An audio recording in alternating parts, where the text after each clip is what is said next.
Hello and welcome back. If you're new here, my name is Rachel and I create colorful projects for your home and for your life. Right now, I am currently decorating for Halloween, as you could probably guess. And what is Halloween without a little crafting? I've been doing a lot of thrifting lately and really wanted to stick to thrifted items when adding anything new to our decor for this year. There's so many unique pieces out there and thrifting is such a great way to do a budget-friendly holiday. Now, some of the items you might come across while you're looking for your own decor won't be in perfect condition, but trust and believe there's always a DIY fix for that. This video is all about my latest thrift flip and I can't wait for you to see the before.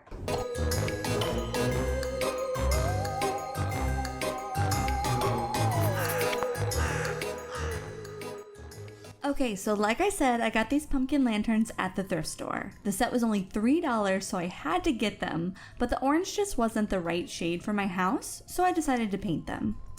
I first removed all the stickers and gave the lanterns a really good wash. Chances are these were sitting in someone's garage for years, right?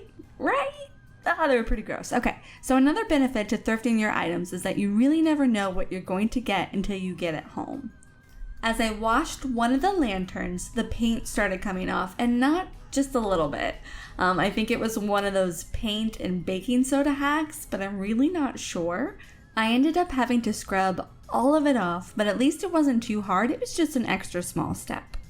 Once the lanterns were dried and prepped, it was time to do the actual crafting.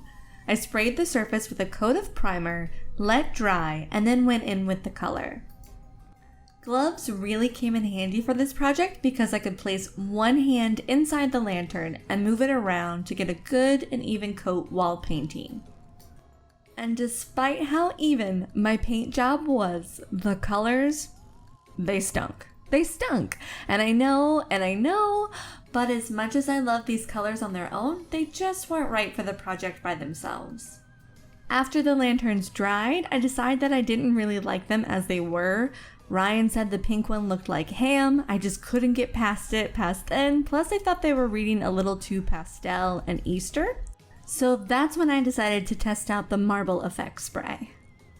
Now this spray was a bit tricky at first, but I found that spraying from a distance and laying the lanterns flat really helped me to get that interesting marble look.